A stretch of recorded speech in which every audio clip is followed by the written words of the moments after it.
up anyway. I seen your naked pictures first. I was like, uh-oh. But I put vivid after I Googled you, so I guess I asked for it, you know. I love my Vivid trailer. It's like a movie, you know, the music and him jumping in the water. I mean, Vivid really did it up. It's amazing. And then AIPdaily.com, they have an exclusive clip. It's different than the one that's on Vivid. Mm-hmm. And then, of course, Pornhub has their clip because we released to Pornhub to try to have control and prevent too much piracy. Yes. Mm-hmm. So there's 3 different clips, and then Vivid just redid their website about a month ago, and so now, in addition to the trailer, there's 3 other clips of my films, and they released some of the pictures from my second film that's not released yet. So anything in the black lingerie is from the second film, because the second film is very BDSM. Mm-hmm. That's why I think it's better. It's so sexy. It's so intense. So much goes on. Wait a minute. Wait a minute. Let me stop you for 1 second, because I don't want to forget what you just said. So the second one is BDSM, right? More BDSM? Correct. So was Michael BDSM-y? I mean, did he like to get into kinky stuff like that? Yes, he did. Ah, nice. So it's a follow-up of the first one as well? Oh, so yeah, it's supposed to be like, it's actually, the movie is supposed to be like the time of your life at that time, isn't it, or something? Right. Okay. I'd say that, you know, it's about 90% accurate of what happened in real life, and it's even sequential. Wow. In the order that things happen. I mean, Michael is an incredible lover. He's very visual. He likes you to watch. He's into a million positions. I mean, the first thing Michael ever did with me is go down on me. That was my introduction to Michael Phelps. I was the breakfast of champions.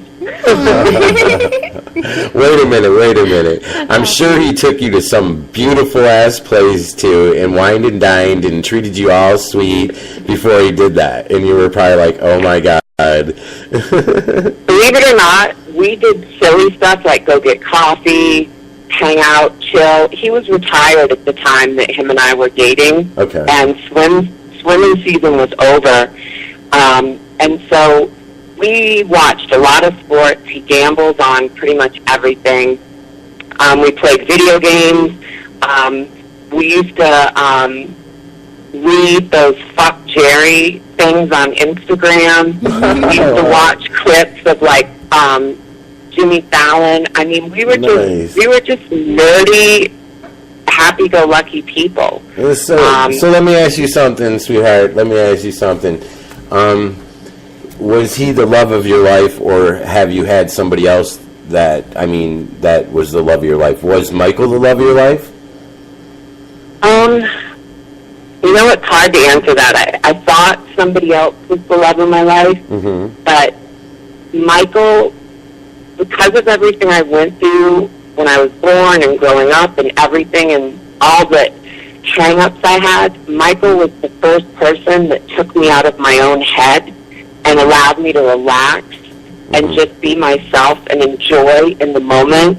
And so sex with him, it was like literally the first time in my life where I enjoyed it and wanted it, you know, because he made me feel so comfortable. And he did not know my situation while we were together. I had to tell him while he was in rehab because it was getting ready to come out. Yeah. You know, not what I wanted to do, but it was kind of like I felt like I owed him the truth before he read it in the tabloids. Mm-hmm. And I mean, he was fine with it.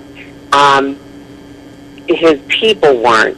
You know, his management wasn't, because obviously they knew they were going in a different direction with his career, and at the time, you know, this was so sensational, and Caitlyn Jenner hadn't come out yet, so there wasn't like a gender revolution. Yeah. So, you know, the timing was off, and so they felt that his image was better suited being with Nicole. And so when he got out of rehab,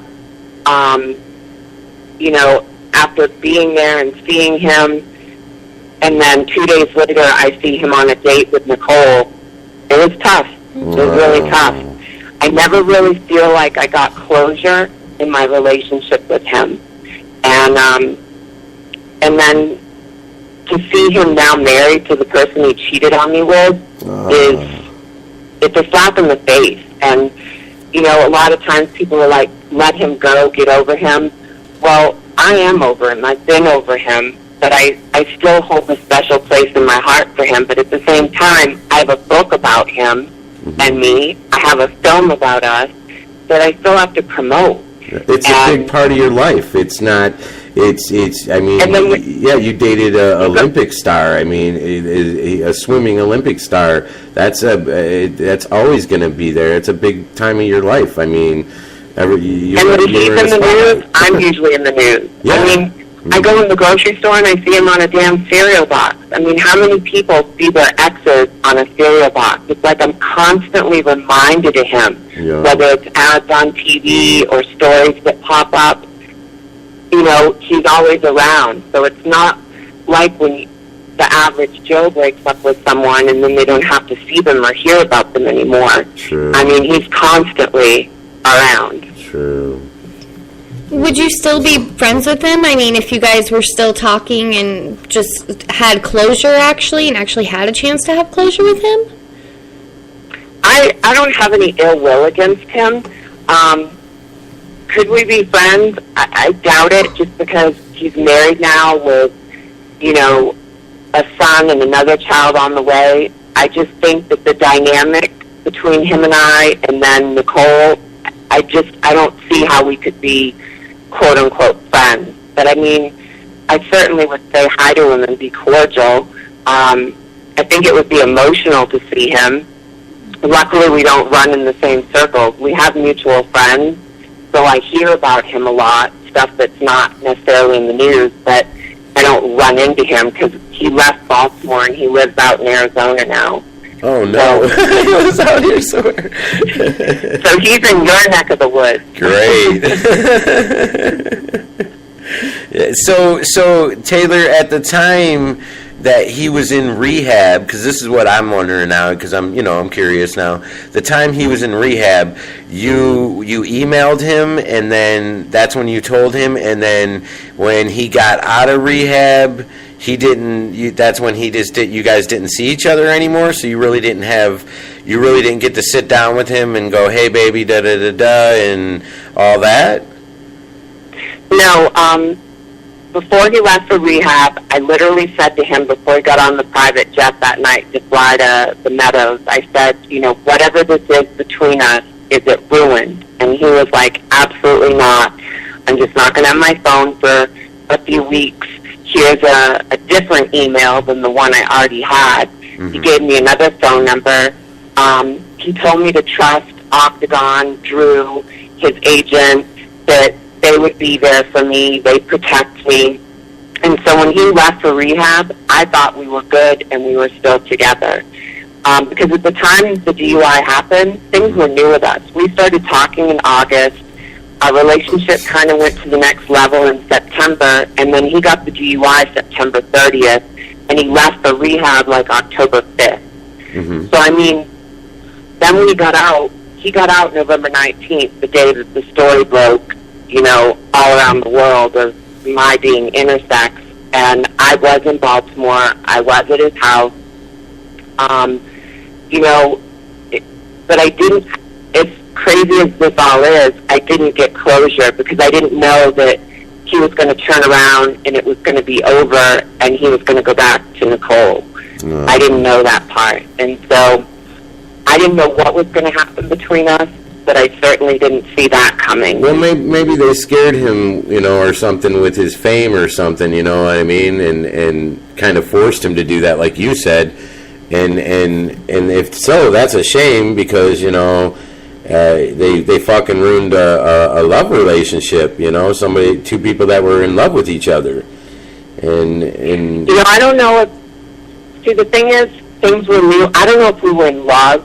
But then because of everything that happened, and it was so traumatic, I think it accelerated our relationship to a level that it wouldn't have gone to as quickly had it just been a normal relationship going day to day, doing the things that people do when they're first getting together. But because he got the DUI, because of all the trauma, everything that was around that, the night of the DUI was just, oh my God, it was a clusterfuck. There's so much more to that story than people know, and, you know, I go back and forth in my mind of whether or not I'm going to tell the full story in my book or not. If you ever go to tell, sometimes you think things should be kept to yourself, and I don't know, it's just, you know, I will say this, that in addition to him getting the DUI, we were fighting that night. I ended up going to his house, leaving his house, coming back to his house in tears. I got lost in Baltimore and Canton, like around where he lived, because I got drunk, which is so bad, you know, on top of everything that he was going through. It was just a really screwed up night, and it could have been handled a lot differently. But well, you were upset, Taylor. 2020. You were upset. I mean, I kind of know because, you know, I watched a prior show. You know, some people don't know, but, you know, I seen what you did release out on Howard Stern or whatever. And basically, if there was some, you know, something else and someone else involved or anything like that, I would have been very upset too. Yeah. You know, and you know, so you can't not say that. I mean, you can't just let that go. Okay, big deal. You know, it's gonna hurt if you love somebody and care about somebody. That shit's gonna hurt, and you're gonna get upset. You know, it's just how it goes. He's always gonna be that special someone, and I'll always wonder what could have been. Mm-hmm. You know, I don't know. It's a hard thing to say. But I mean, I get moments where I'm upset with him or angry at him, especially on Twitter. But at the end of the day, when I give interviews and stuff, it's very rare that you ever hear me say something negative about him. I usually talk about him very positively. Yeah, I never heard you say anything bad about that man at all. I've always heard you talk positive about him, and even though when you guys were split up, I've heard you talk positive about him still. I don't think you're a negative person at all, Taylor. I actually think you've been very, very positive throughout the whole situation, even though it was forced. Well, this was progress. Yeah. You know, 2.5 years ago, we would have had a different interview. There'd probably been a lot of crying going on. You know, I've come a long way. Glad to hear that. You know, because whenever you're in the public eye, there's as many people that dislike you and hate you that like you.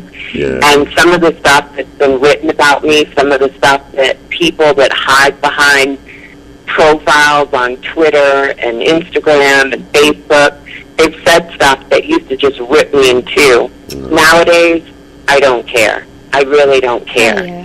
But it was a process getting to here. Yeah, and people are too judgmental in the world. Everybody's worried about what the other fucking person's doing, and you know, it cracks me up, really, in all reality, because people, you know, have pets. You know, I always ask people, do you got pets? And they're like, yeah, and I'm like, you kiss your dog and love your dog, but you can't be friends with a black person or a Chinese person, or you eat Chinese food but you hate Chinese people. It's fucking ridiculous, man. We all should get along no matter what sex we are and no matter what color we are, and quit worrying about what other fucking people are doing all the time. You know, it's absolutely. Everybody just want to get in business, and they, you know, they stir shit up. And you know, there's a few famous actors out there that got documentaries out there that are about how news and stuff like that will take your story, and they'll switch it around,